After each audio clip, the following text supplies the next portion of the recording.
تعالى في كتابه الكريم أعوذ بالله من الشيطان الرجيم يا أيها الذين آمنوا اتقوا الله حق تقاته ولا تموتن إلا وأنتم مسلمون يا أيها الناس اتقوا ربكم الذي خلقكم من نفس واحدة وخلق منها زوجها وبث منهما رجالا كثيرا ونساء واتقوا الله الذي تساءلون به والأرحام إن الله كان عليكم رقيبا. Para jamaah salat Jumat yang dimuliakan oleh Allah, pertama-tama dan yang paling utama marilah kita panjatkan puji syukur kita kehadirat Allah Subhanahu wa taala yang berkat atas nikmat dan karunia-Nya kita bisa hadir di masjid yang mulia ini, di hari yang mulia ini, untuk bisa melaksanakan salah satu dari kewajiban kita, yaitu melaksanakan salat Jumat dengan berjamaah. Salawat teriring salam semoga tercurah limpahkan kepada junjungan kita Nabi besar Agung Muhammad sallallahu alaihi wasallam, kepada keluarganya, sahabat-sahabatnya, serta seluruh umatnya yang setia menjalankan sunnah-sunnahnya hingga akhir zaman. Khatib berwasiat kepada diri khatib dan juga jamaah sekalian, marilah kita tingkatkan ketakwaan kita kepada Allah bimtithali awamirihi, dengan menjalankan perintah-perintahnya, wajtinabin nawahi, dan menjauhi larangan-larangannya. Para jamaah salat Jumat yang dimuliakan oleh Allah, Allah Subhanahu wa taala berfirman di dalam surah Yasin ayat yang ke-12. A'udzu billahi minasyaitonir rajim. Inna nahnu nuhyil mauta wa naktubu ma qaddamu wa atharahum. Sesungguhnya kami akan menghidupkan orang-orang yang telah meninggal. Artinya jamaah yang dimuliakan oleh Allah, kelak nanti pada hari kiamat, semua manusia yang sudah meninggal diwafatkan oleh Allah Subhanahu wa taala akan dihidupkan kembali. Wa naktubu ma qaddamu wa atharahum, dan kami telah menulis apa yang telah mereka kerjakan. Artinya tidak ada amaliyah yang kita lakukan, tidak ada perkataan yang kita ucapkan, tidak ada apapun yang kita kerjakan di atas muka bumi ini kecuali telah dicatat oleh Allah Subhanahu wa taala. Bahkan wa atharahum, Allah pun mengabadikan bekas-bekas dari apa yang telah kita kerjakan. Debu yang menempel di sandal kita ketika kita datang ke masjid ini, kelak debu itu akan memberikan kesaksian kepada Allah Subhanahu wa taala tentang apa yang sudah kita lakukan ketika kita berangkat ke masjid ini. Karpet yang kita duduki hari ini akan menjadi saksi nanti di hadapan Allah Subhanahu wa taala tentang salat yang sudah kita kerjakan. Artinya jamaah yang dimuliakan oleh Allah, semua apa yang kita kerjakan tertulis rapi di dalam kitabnya Allah Subhanahu wa taala, di dalam buku catatan amal kita, dan sudah disiapkan balasan atas kebaikan yang kita lakukan atau keburukan yang kita lakukan. Tidak ada yang menulis berapa langkah dari rumahnya ke masjid ini. Tidak ada yang tahu berapa langkah yang sudah kita langkahkan mulai dahulu sampai sekarang, langkah yang kita langkahkan ke masjid Allah Subhanahu wa taala. Tetapi para malaikat diberikan tugas untuk mencatat langkah-langkah itu. Di dalam hadis riwayat Imam Muslim, Rasulullah sallallahu alaihi wasallam menjelaskan bahwa satu langkah yang kita lakukan untuk datang ke masjid Allah Subhanahu wa taala, satu langkah itu akan menjadikan ditinggikan derajat kita di hadapan Allah, dan satu langkah yang lain akan menghapus dosa-dosa kita. Maka jamaah yang dimuliakan oleh Allah, hidup adalah tentang meninggalkan bekas-bekas kebaikan yang bisa kita lakukan. Bagaimana kita lihat Rasulullah Muhammad sallallahu alaihi wasallam, beliau sudah meninggal 1400 tahun yang lalu, tetapi namanya masih disebut-sebut, kebaikannya masih disebut-sebut, ajarannya masih diajarkan. Rasulullah sallallahu alaihi wasallam mempunyai jasa yang sangat luar biasa kepada umat ini. Kata Rasulullah sallallahu alaihi wasallam, "Taraktu fikum amraini." Aku meninggalkan kepada kalian dua perkara. Lan tadillu ma tamassaktum bihima. Kalian tidak akan pernah tersesat ketika kalian memegang dua perkara ini, kitabullah wa sunnatu rasulih. Yang pertama adalah kitabnya Allah Subhanahu wa taala, yaitu Al-Qur'an, dan yang kedua adalah sunnah Rasulullah Muhammad sallallahu alaihi wasallam. Maka atas dasar tersebut Allah Subhanahu wa taala meninggikan sebutan nama Rasulullah sallallahu alaihi wasallam. Disebutkan dalam surat Al-Insyirah, "Wa rafa'na laka dzikrak," dan aku tinggikan sebutan namamu. Nama Rasulullah sallallahu alaihi wasallam disebut di dalam khutbah, disebut di dalam azan, bahkan disebut di dalam salat kita. Apa amal Rasul? Apa yang ditinggalkan Rasul? Yaitu bekas-bekas kebaikan yang begitu banyak yang membawa manusia kepada hidayah, menuju kepada Allah Subhanahu wa taala. Kemudian apa yang bisa kita tinggalkan jamaah yang dimuliakan oleh Allah? Di dalam hadis yang diriwayatkan oleh Imam Muslim, paling tidak ada 3 hal yang bisa kita tinggalkan ketika kita hidup di dunia ini. Yang pertama adalah peninggalan harta. Dicontohkan oleh Sayyidina Utsman bin Affan radhiyallahu anhu. Beliau adalah sahabat Nabi. Beliau adalah orang yang sangat dicintai oleh Rasulullah sallallahu alaihi wasallam.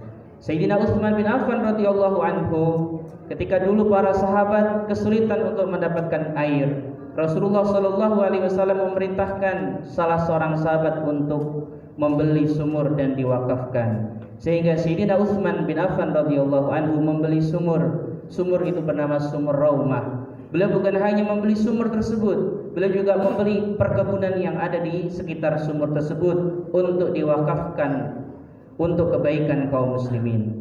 Jamaah yang dimuliakan oleh Allah, sumur tersebut dan kebun-kebun tersebut sampai saat ini masih ada. Dikelola oleh Ahli Wizarah Al-Fallahiyah Al-Mamlakah Al-Arabiyah As-Saudiyah. Dikelola oleh Kementerian Pertanian Kerajaan Arab Saudi. Apa dari hasil wakaf Sayyidina Utsman ini? Sebagian diberikan kepada mu'tamirin wal hujjaj, orang-orang yang umrah dan orang-orang yang haji. Sebagian yang lain disimpan atas nama rekening Utsman bin Affan radhiyallahu anhu.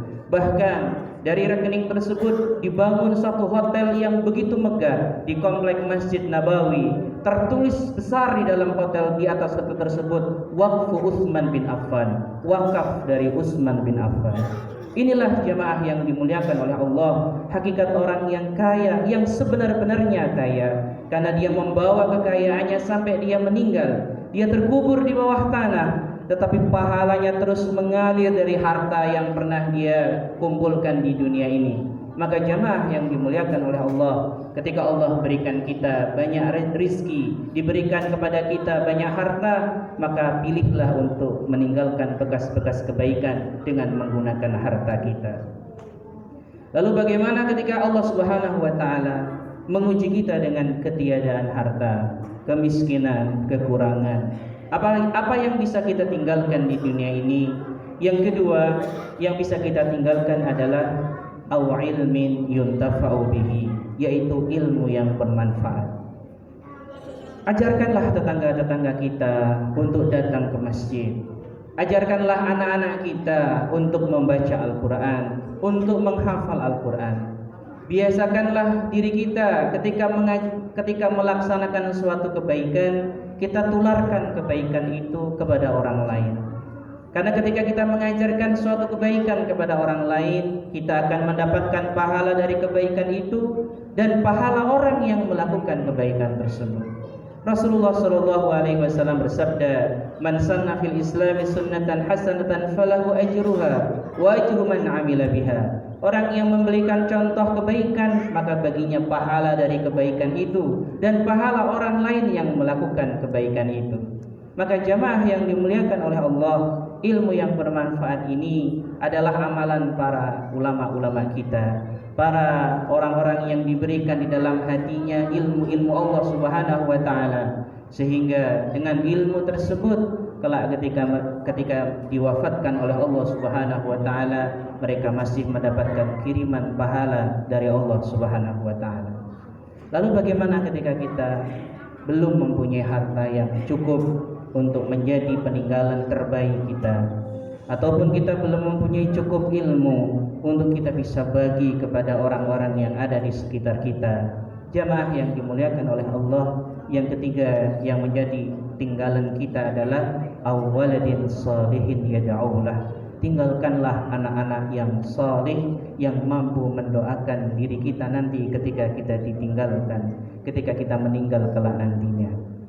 Jamaah yang dimuliakan oleh Allah, amalul walad amalul walid. Apa yang dikerjakan oleh anak-anak kita, maka kita pun akan mendapatkan pahala dari apa yang sudah diamalkan anak-anak kita. Jamaah yang dimuliakan oleh Allah, amal kebaikan pahalanya berkesinambungan terhadap orang-orang yang mempunyai jasa atas kebaikan tersebut.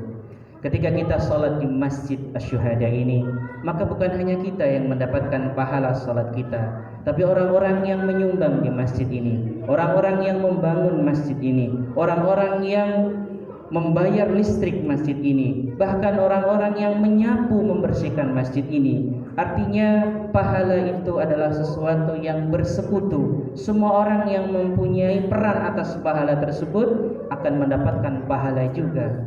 Maka amal kebaikan yang dilakukan oleh seorang anak, orang yang paling berperan yang menjadikan amal anak tersebut adalah orang tuanya. Karena wujudnya anak tersebut adalah karena wujud dari orang tuanya. Sehingga jamaah yang dimuliakan oleh Allah, kita harus meninggalkan keturunan-keturunan kita menjadi keturunan-keturunan yang saleh, keturunan-keturunan yang baik, yang kelak akan melanjutkan amal kebaikan kita. Kita tidak ingin masjid ini sepi sepeninggalan kita nanti. Kita ingin ada generasi-generasi baru yang akan memakmurkan masjid ini, yang akan membesarkan masjid ini, meneruskan perjuangan Islam. Sehingga jamaah yang dimuliakan oleh Allah, ketika kita tidak mempunyai harta untuk kita tinggalkan, kita tidak punya ilmu untuk kita sampaikan kepada orang lain, maka kita punya anak yang bisa kita wakafkan untuk Allah Subhanahu wa taala, untuk membela agama Allah Subhanahu wa taala sebagai bentuk peninggalan yang terbaik yang bisa kita lakukan. Jamaah yang dimuliakan oleh Allah, hidup adalah tentang apa yang kita tinggalkan. Boleh kelak nanti ketika kita diwafatkan oleh Allah Subhanahu wa taala, kita dikubur di bawah tanah nanti, tapi jangan sampai nama kita ikut terkubur di bawah tanah. Nama kita harus tetap disebut kebaikannya oleh orang-orang yang ada di sekitar kita, karena kebaikan-kebaikan yang kita tanam dahulu ketika kita hidup di dunia ini. Kita lihat bagaimana para ulama-ulama kita masih harum namanya. Al-Imam Asy-Syafi'i, Al-Imam Malik, Imam Abu Hanifah, dan juga para ulama-ulama hadis, Imam Al-Bukhari, Imam Muslim, Imam At-Tirmidzi, sahabat-sahabat Nabi, ada Anas bin Malik, ada Abu Bakar As-Siddiq, ada Umar bin Khattab. Mereka orang-orang yang sudah diwafatkan oleh Allah Subhanahu wa taala. Mereka sudah di bawah tanah, dikubur di bawah tanah, tetapi namanya begitu harum, namanya begitu baik, sehingga kebaikan-kebaikan itu menjadikan seolah-olah mereka masih hidup, ada di sekitar kita, karena kebaikan-kebaikan yang mereka lakukan ketika mereka masih hidup. Barakallahu li wa lakum fil Qur'anil azim wa nafa'ani wa iyyakum bima fihi minal ayati wa dhikril hakim wa taqabbalallahu minna wa minkum tilawatahu innahu huwas samiul basir.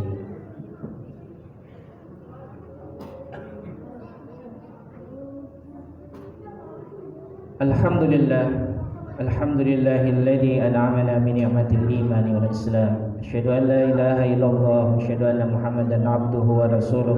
Allahumma shalli wa sallim wa barik ala sayyidina Muhammadin wa ala alihi wa ashabihi ajma'in. Amma ba'du. Fa ya ayuhan nas, usikum wa nafsi bi taqwallahi faqad fazal muttaqun. Wa qala Allah ta'ala fi kitabihil karim, a'udzu billahi minasy syaithanir rajim. Ya ayyuhalladzina amanu taqullaha haqqa tuqatih wa la tamutunna illa wa antum muslimun. Allahumma ighfir lil muslimina wal muslimat wal mu'minina wal mu'minat al ahya'i minhum wal amwat innaka samii'un qaribun mujibud da'wat fa ya qadi al hajat اللهم انصر إخواننا المجاهدين في فلسطين اللهم انصر إخواننا المجاهدين في كل مكان اللهم انصرهم نصرا عزيزا اللهم عليك بأعدائك أعداء الدين اللهم زلزل أقدامهم وشتت شملهم وفرق جمعهم ولا تنزل الماء إليهم يا قهار يا جبار اللهم يا الله اللهم اجعل هذا البلد بلد إندونيسيا بلدا آمنا مطمئنا بلدا الذي ترضاها يا الله يا رب العالمين ربنا آتنا في الدنيا حسنة وفي الآخرة حسنة وقنا عذاب النار بفضلك سبحانك ربك رب العزة عما يصفون وسلام على المرسلين والحمد لله رب العالمين عباد الله إن الله يأمر بالعدل والإحسان وإيتاء ذي القربى وينهى عن الفحشاء والمنكر والبغي يعظكم لعلكم تذكرون ولذكر الله أكبر أقم الصلاة